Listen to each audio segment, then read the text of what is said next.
फिरौन को पता चला, उसमें पकड़वाया, आग जलाई, उसके ऊपर कड़ा रखा, उसमें तेल डाला।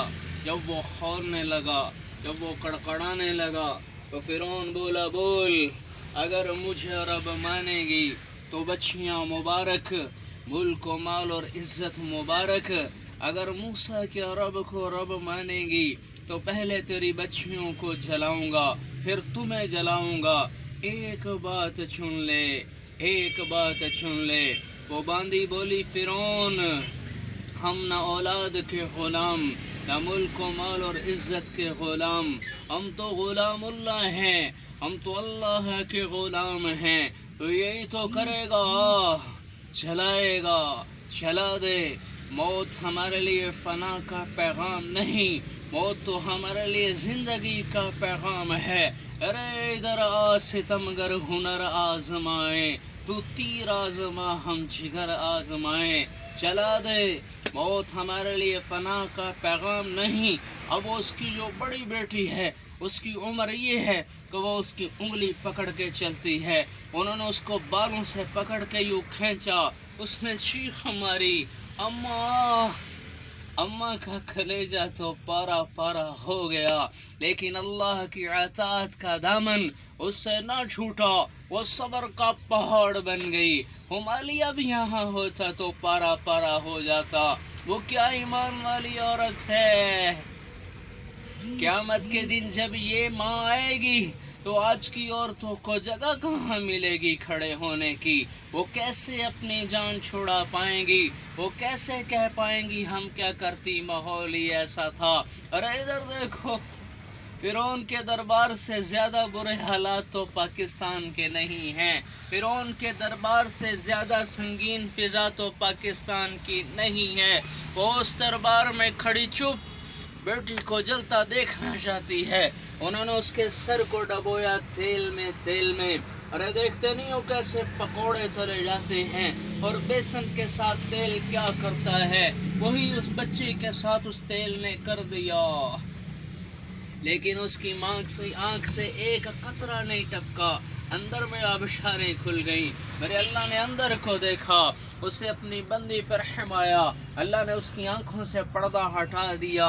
माँ ने बच्ची की रूह को निकलते हुए देखा। वो कहने लगी, अम्मा गम न करना, हम थोड़ी देर के बाद इकट्ठे हो जाएंगे, जन्नत में इकट्ठे हो जाएंगे। फिर उसके मासूम फूल को पकड़ा जो उसकी गोद में था। हाय हाय हाय, मासूम बच्चा तो पराये का हो प्यार ले लेता है, जानवर का हो तो उस पर भी रहम आ जाता है। जिस माँ का जिगर गोशा दूध पीता हुआ बच्चा आग में जलने के लिए जा रहा हो और सिर्फ एक बोल उसकी जान बचा सकता हो, किधर छुपोगे इस माँ से, कहाँ से जवाब बन पाएगा इस माँ के सामने। उन्होंने उस मासूम फूल को टांगों से पकड़ के खींचा। उसको तो पता ही नहीं मेरी टांगें क्यों खींची जा रही हैं और मुझे कहाँ ले जाया जा रहा है। उन्होंने उसको यूं टांगों से पकड़ के तेल में फेंक दिया। ये तो बेचारी आह भी न कर सकी। जब इसको पकड़ने लगे तो कहने लगी, फिरौन मेरी एक ख्वाहिश है, पूरी करोगे? फिरौन बोला, क्या? वो कहने लगी, जब मुझे भी जला दो तो मेरी और मेरी बच्चियों की हड्डियों को एक जगह पे दफन कर देना। फिरौन कहने लगा, तुम्हारी ख्वाहिश पूरी कर दी जाएगी। ये खुद ही कूद गई। मैं कुर्बान जाऊं कि ईमान में एक मकाम ऐसा भी आता है कि जहां पे मर जाना और अल्लाह पे कुर्बान होना ज़िंदगी से ज़्यादा महबूब हो जाता है। ये खुद ही कूद गई, जल गई और कड़क गई और हड्डियां बच गईं। बाकी तली गई मछली की तरह हड्डियां बच गईं। हड्डियों को उठाया गया और एक जगह पे दफन कर दिया गया। मेरे नबी और मूसा अलैहिस्सलाम के दरमियान में तकरीबन 2000 साल का फासला है।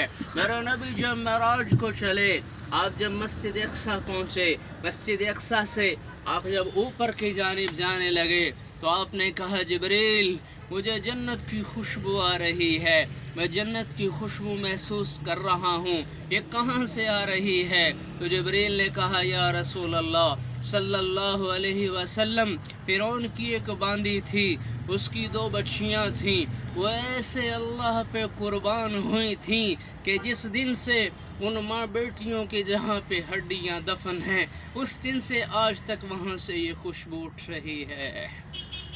اللہ سے یاری لگا لو، اللہ سے دوستی لگا لو، سب غم چن دے گا۔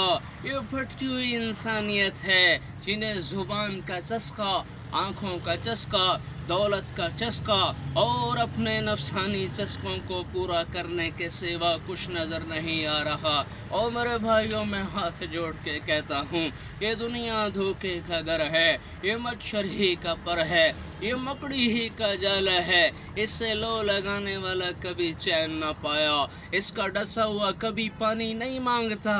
ارے ویران قبرستان دیکھا کرو، جا کے اجڑی قبریں دیکھا کرو، اور تمہیں ایک ایک قبر کہے گی کہ یہ دنیا جی لگانے کی جگہ نہیں ہے، یہ اٹھ جانے کا مقام ہے۔ اللہ تعالیٰ ہمیں کی توفیق عطا فرمائے۔ سیو کر لے بھائی چاری۔